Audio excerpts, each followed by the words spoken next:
All right, we're going to start with the nation. Ecowas puts troops on standby for Niger rep junta. NBS reports a Greek sector lost 577 billion naira to flooding in 2022. General Agwai Jega Uwais Bugaje, 8 others don't use force on coupists. Oshomole to Sheibu, APC not haven for failed politicians. Southeast governors to battle insecurity collectively. Cabbage ripened fruits dangerous, says NAFDAC. Okay, so let me start with the major headline concerning everybody has been monitoring the news, especially because there was a meeting that was recently organized by all the heads of states of ECOWAS. At the extraordinary meeting in 1 week on the last month's coup in Niger, they came together and there was a decision that was made that they have to put the troops on standby, especially because the coupists, the junta, have refused to release the detained president of Niger Republic. The adamant Niger Republic junta got that warning yesterday after the meeting. There was a consensus by all the various heads of states. The meeting came almost a week after the expiration of 1 week ultimatum given to the junta to quit office and restore democratic rule. Many of them believe that democracy must be restored and there must be an example set. One of the heads of states was speaking yesterday, and he said that ECOWAS that even all the times where they've even intervened in Liberia, Sierra Leone, there have been many people that had actually objected to it, but they must not look at that objection right now. They must very focused on ensuring that democracy is restored. So the military has been put on standby. They've contacted all the various chief of army staff across the nations to be on standby just in case there will be need. But the economic realities were different then than now. I just wish that the Nigeria people would, the Nigeria junta would release the former president and at least we'll let them coordinate by themselves. I'm taking the story of a Greek and the flooding. The statistician general of the Federation, Semiu Adeniro, said that the total amount of money that Nigeria lost, or the Greek sector lost in 2022 due to flooding, was 577 billion. It came about this figure in conjunction with the NEMA. There was a meeting that took place yesterday in Abuja. He said that they carried out a survey in partnership with UNDP, that's the United Nations Development Programme, as well as the National Emergency Management Agency, and they focused this survey on Anambra, Bayelsa, Delta, Jigawa, Kogi, and Nasarawa states. Adeniro said that the flood affected economic activities and disrupted essential services, but he said the agri sector was most affected. He said crop production, livestock, fishery are the ones that bore the brunt of this, and the total figure of what farmers lost in those states was over 577 billion naira.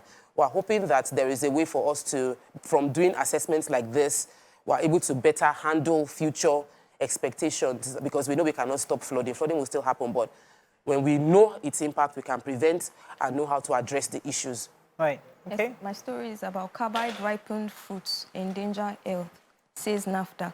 The National Agency for Food and Drug Administration and Control has alerted Nigerians to the dangers of eating fruits ripened with calcium carbide.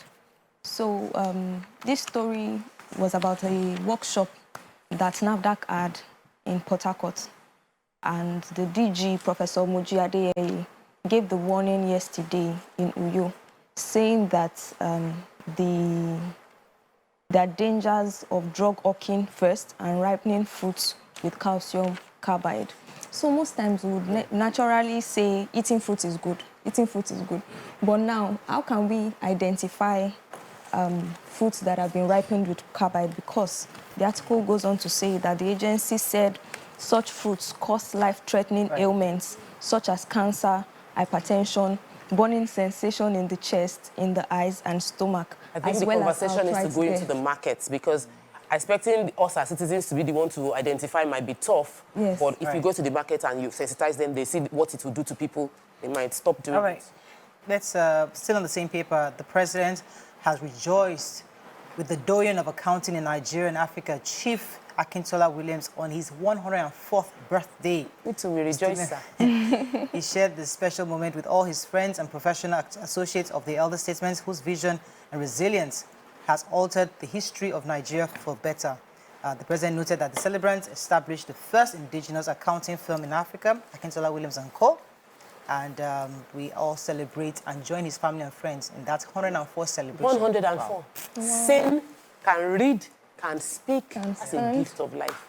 The Punch. Niger crisis, ECOWAS troops on standby. Junta threatens to kill Bazoum. Elevator crash, more dust after Lagos female doctor's tragic death. Flood hit Edo, Adamawa, Ekiti, and others. Bus crashes in Lagos shops, kills mother and daughter. Kalu lobbies Ganduje for Southeast ministerial slots. Naira slump, fuel price may go up, says marketers. And Shebu Force defection claim court halts removal. Let me complete the story concerning the ECOWAS, because one of the key things the heads of states had discussed also at the meeting was that they had sent delegations, high-level personalities like former President Abdul Salami, the Sultan of Sokoto, former Governor CBN, Sanusi, and many others to negotiate with them. But they're keeping President Bazoum hostage, and this is considered a terrorist act. And because of that, they cannot stand by and watch them do that. They must see what they can do to restore democracy. So just telling you the reasons why they are putting the military on standby. Any other story in the Punch? Lots of stories. The petrol price might be going up. They said that that's based on Naira free fall. This is coming from marketers, not from NNPC. The NNPC, as well as major oil marketers, have not announced that there will be any change in petrol prices. But because the Naira keeps falling as compared to the dollar, it is... They said the petrol price, has, if we recollect, from 198 per litre in May to over 500 per litre in June, and now over 600 in July.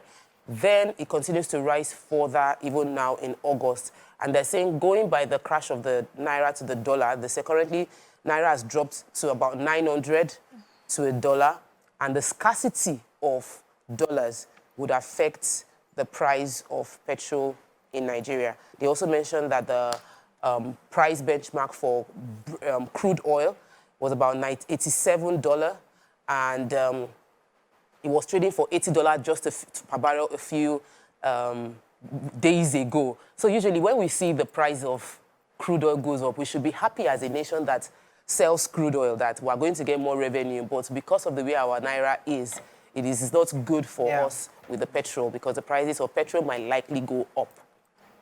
Any other story? Bus crashes into Lagos shops, kills mother and daughter. This happened in Ikotun. So a woman was crushed to death alongside her 2-year-old daughter in Ikotun, Lagos. And so when this happened, the bus ran into a couple of shops, killing the mother and the 2-year-old child. And when the driver saw the extent of what happened, he fled because he was about to be lynched. Wow. So the police arrived at the scene also, and have been trying to identify the driver. It's such a sad one. We hope that God comforts the family and the driver is found. Really sad. You have the update on the elevator story. Let me go on a quick break. When we come back, we'll continue with our review. Stay with us. We'll be right back. Thanks for staying with us. All right, we're going to move on now to Vanguard. Niger, ECOWAS orders deployment of standby force. Southeast Governors Reps Army move against insecurity. Why Naira is depreciating. Job racketeering. Reps panel orders arrest of ex-FCC staff. 21 killed in fresh attacks on 2 Plateau communities. Defection. APC National Working Committee to welcome Edo Deputy Governor next week. Danfo drivers not complying with transport fare. And Man City can't recreate treble win with Guardiola. Okay, let me start with the Danfo drivers. So if you remember, the Lagos State governor had requested that the Danfo drivers specifically reduce the transport fare by 25%. However, the Lagos State governor was quite disappointed to see that there was only about 60% partial compliance across. They had sent an enforcement team from the Ministry of Transportation out yesterday, and while they went to various parks to find out how they were complying with the directive, they saw that there was only about 60% compliance. The permanent secretary Ministry, Abdul Hafiz Toriola, who was requested by the Director of Transport Operations, Olasukomi, said that they had to plead with the drivers to comply with the directive from the governor. It was quite unfortunate, although we know that their leader had actually come out to say that they will comply, but only about this 60% compliance is not fair enough, because we need the support from government across to ensure people are able to have, some extra money on their hands. So I'm hoping that they're able to appeal to them to get them to accept the 25% less fee for the customers. Okay. Any other story in Vanguard? Yes, definitely. The job racketeering following up to that story, the House of Representatives have issued a bench arrest. They said that they've asked Yusuf Kolo, a former staff of the Federal Character Commission, to show up, and his failure to appear before the ad hoc committee that is investigating job racketeering in ministries, departments, and agencies. Yusuf Gadi, the chairman, has said that as of now, they've asked him to appear twice to answer those questions, and he did not show up. And so they are going to be restraining him. He will lose his freedom, because they have issued the arrest that he should be arrested and brought to face the panel. Then also for Aruna Kolo, who is currently in the position, he now works for Asset Management, AMCON. Before, he was working for Federal Character Commission, and now he's in AMCON. And they are saying that he has to also appear and defend. If we recollect, this was because some people wrote a petition against these people for being involved in collecting money from them to guarantee them jobs within federal government, and the job did not come up. So I think it's good for Nigerians to be writing letters to their House of Reps and House of Assembly. At least if you have any issue, they might be able to investigate based on your own. But we choose not to write. We just go to social media and start. Because now these people have evidence against. Because Nigerian citizens decided that I have paid, I didn't get the job, I'm going to. And that's the culture we must encourage. Let us do the work of writing and complain, not just be on social media, oh, the road is bad, oh, this is bad, and just stop, and then we now trend and we then move on. But if you write the letter. Write it, so we're going to be following up with YK's letter, and hopefully that something gets done. Another story in Vanguard? Yes, 21 killed in fresh attacks on 2 Plateau communities. So the communities are Batin and Rayigot in Bakinladi local government in Plateau State. 21 people were said to have been killed by unscrupulous gunmen. We don't know who they are, according to the article. And the Governor Mufwang, is saddened by this. But there are speculations that it is either a faith-based killing or an ethnic-based killing. So such a sad story. Every time, back to back, we keep hearing in Plateau State. Especially in places like that. We just hope that this would end soon, and we can all live in peace and harmony. Okay, let me take another story in Vanguard. The National State House of Assembly Election Petition Tribunal yesterday sacked the member representing Tarauni Federal Constituency in the House of Rep yesterday. According to the report, the 3-member tribunal led by Justice I.P. Chima, he is actually from the party, House of Representatives from the party NNPP. So Justice Chima ruled that the primary school certificate submitted by Yakima to INEC to support his qualification was actually forged.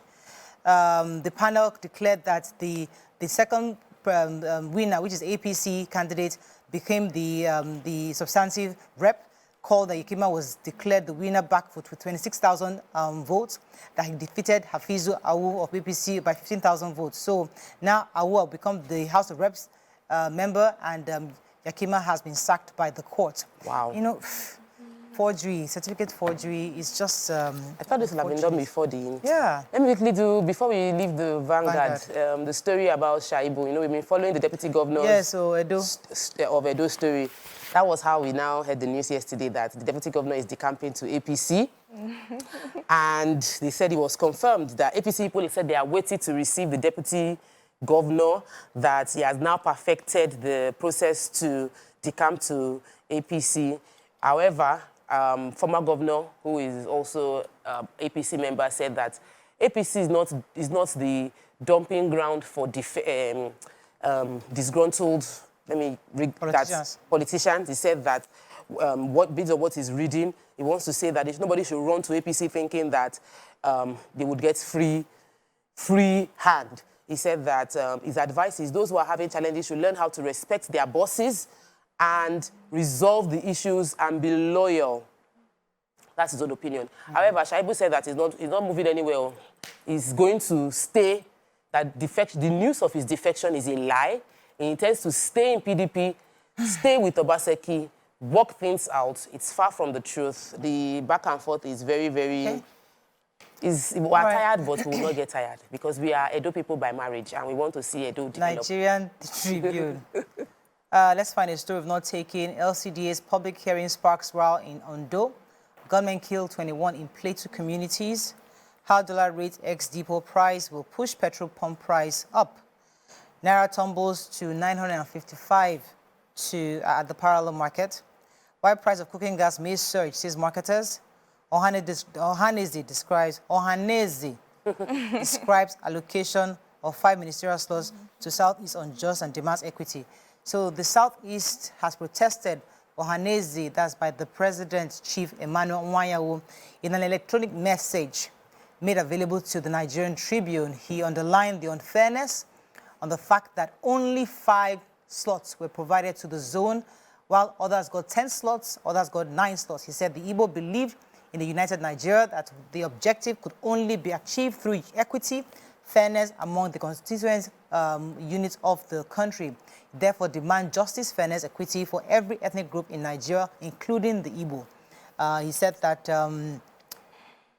the email was distributed worldwide, and as hoping that the president would make amends and justice. They would therefore demand justice immediately. All honest Nigerians know that the Igbo did not play much part during this election exercise. As a result, the Southeast was shortchanged with 5 states, while other zones have minimum of 6 states. Okay. I don't know how they're going to resolve this issue because... The zoning issue. Yeah. We must also understand it's also political. You know, it's so everything is politics, and if you don't, I don't know. Even if you don't, because I feel like if somebody whips it up enough, they'll be able to get sentiments on their side, and they already have a lot of it. Like your last born is complaining, and then it now seems like you're now robbing. I don't know. It's just... You know how many sentiments we whipped up when we were talking about where we wanted the president to come from? We did that a lot. And how did that end? So they help us it's politics, and we have to understand that politics is different from conventional way of doing things. Yes, go ahead. I have the story on why price of cooking gas may surge. The hike in the foreign exchange rate and activities in the international market have resulted in the increase of the price of cooking gas.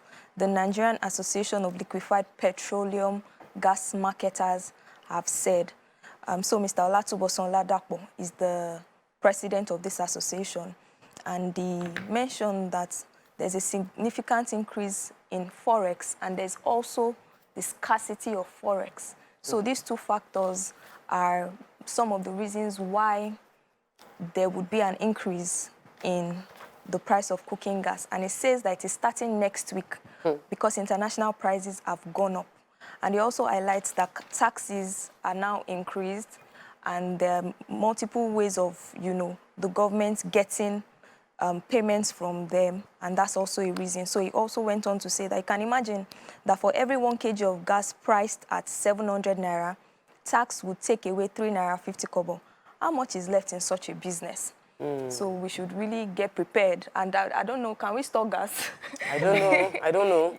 But as of today, just say they are promising that the price of cooking gas would increase. The petrol price is speculated to hit 750 naira per litre. That's the speculation based on dollar and based on crude oil prices internationally. We'll be all right. Any other story in Vanguard? In Tribune, actually, there was another story that caught my attention. So the public hearing on the creation of that's the LCS, the Local Council Development Areas, on Thursday sparked a row and controversy as the Ijaw nationals within the state protested over the, the ceding of the Ijaw communities of Eseodo to Ilaje local government area. Also, the 2 communities of Akure and Ishikan in the present Akure South local government area differed on the creation of the Akure West LCDA, with headquarters in Isikon, which almost degenerated into fisticuffs at the LCDA yesterday.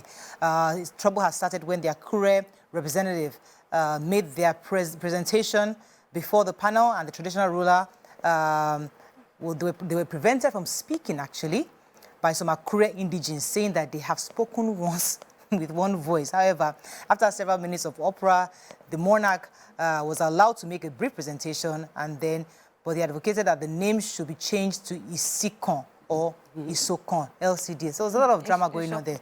But sorry? Isokon. No, but you know it's Ijo in Europe.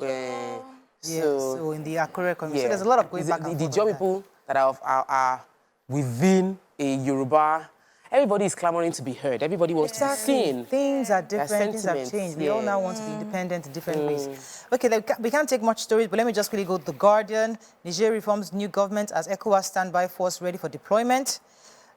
Youth party faults claim of 1 trillion naira saved in post-subsidy era. Reps issues arrest warrant on IPPIS officer over alleged job racketeering. You took that story. Nigerian artists raised 11 billion naira revenue from Spotify in 2022. Wow. Okay, let's take that story. Nigerian artists raised 11 billion naira revenue from Spotify in 2022. So Spotify is an online platform, a streaming online platform for music, and Nigerians have raked in 11 billion naira from that in 1 year platform alone in 2022, yes. And the article goes on to say that it is a 74% increase from 2021. You mean like, oh, that's good. Nigerian music is trending, and this is a good thing. I'm sure that the FIRS people now, they'll start looking at all the celebrities with different eye.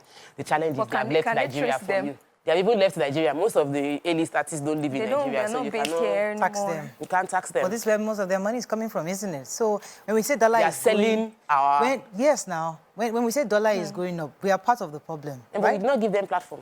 Right? Anyway, it's a vicious circle that we must decide. Everybody at some point must agree on what we need to do. That's all we can take on front page review. It's a tough time, but it's all good. Let's go on a break. When we come back, we continue with the show. Stay with us. We'll be right back.